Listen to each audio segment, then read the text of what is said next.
Hello, everybody. I am Cam, that's Graham, and welcome back to Sportscast. It's been a while, but when you have an NFL trade deadline like this, you got to make a video about it. As we will start with the Rams receiving Roger McCreary and a 6th-round pick for a 5th-round pick. Conditional 5th round from the Titans.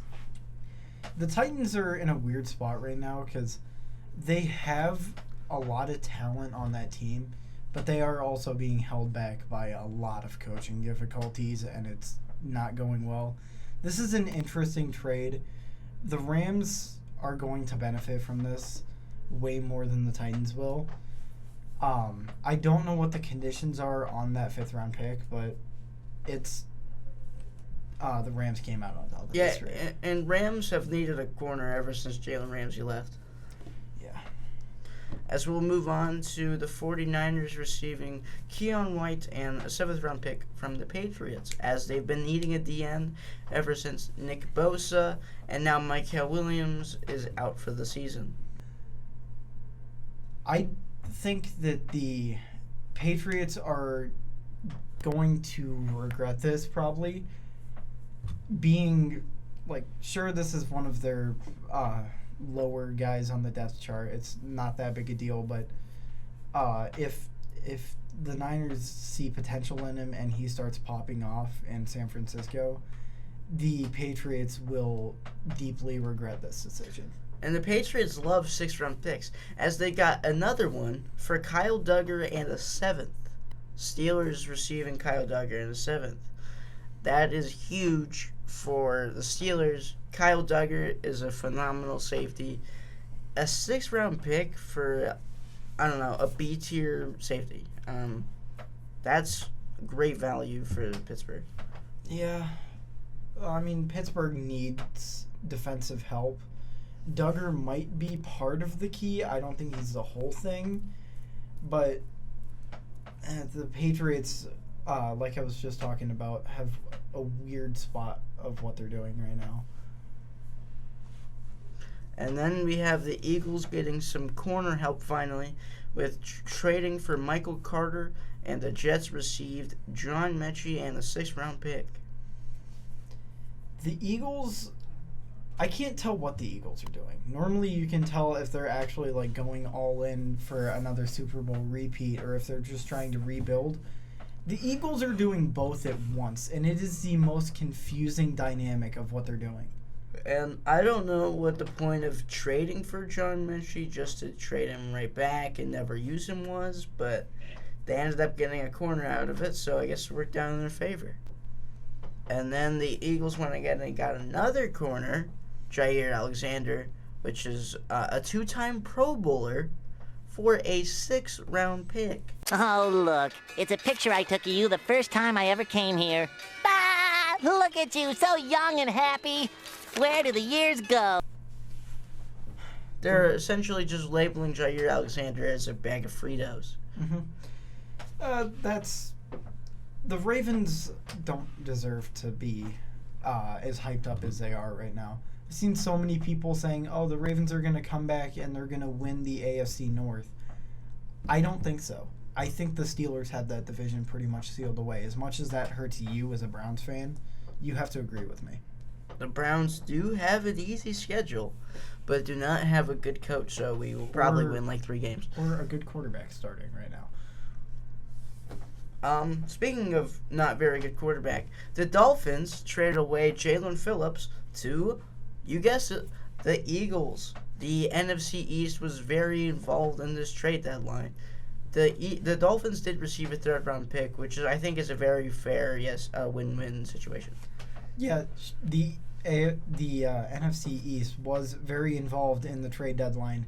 The Eagles actually making the trades, the Cowboys complaining about those trades, and the Commanders just wishing that they could be involved after what just happened on Sunday. That was bad.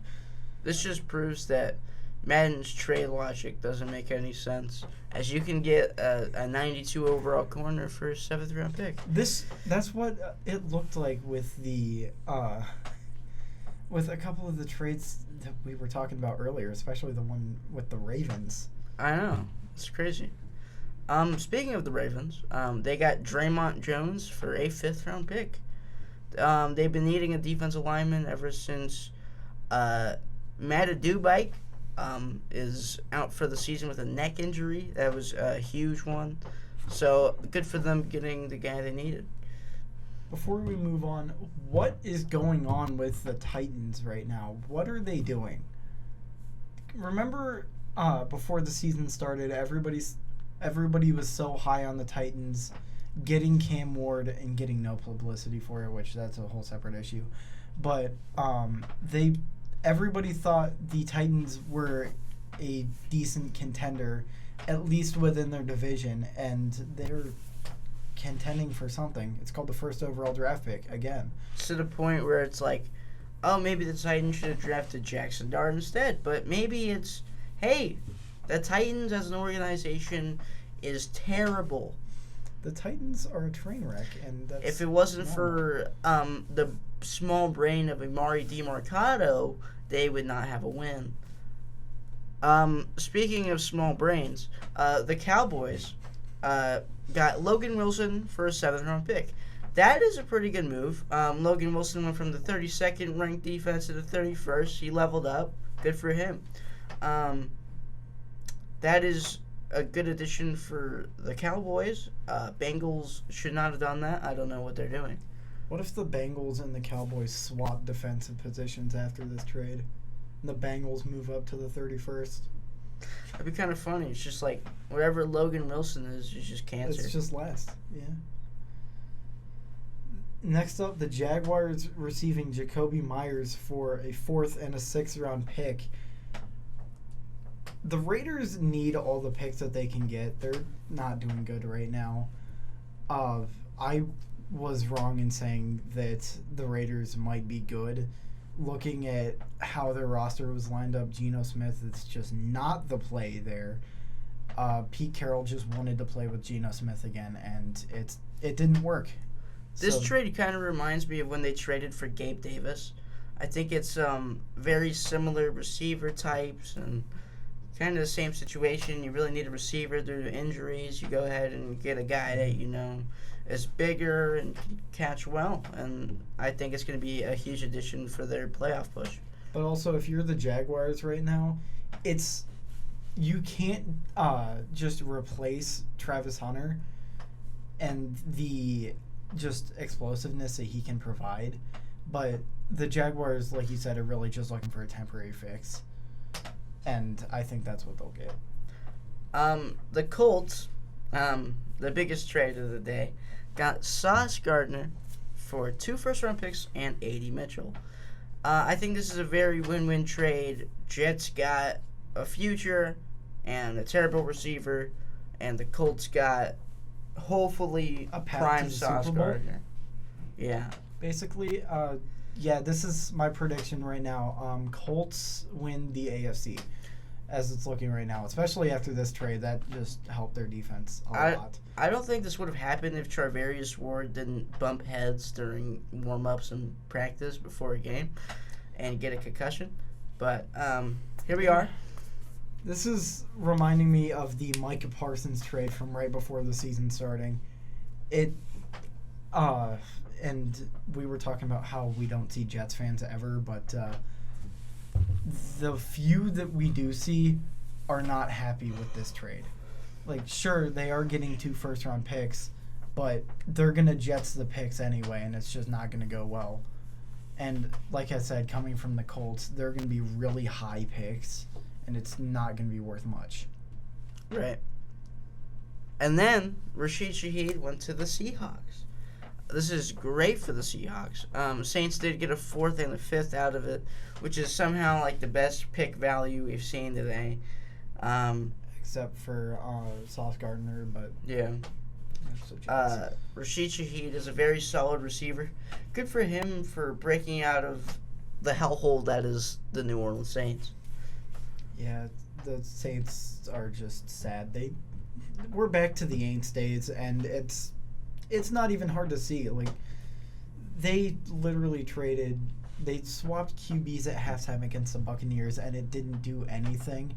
I was laughing at that the whole time, and Well, when you're starting a guy that looks like Titan from Megamind, it's kind of hard to have a winning organization. But this is really good for the Seahawks.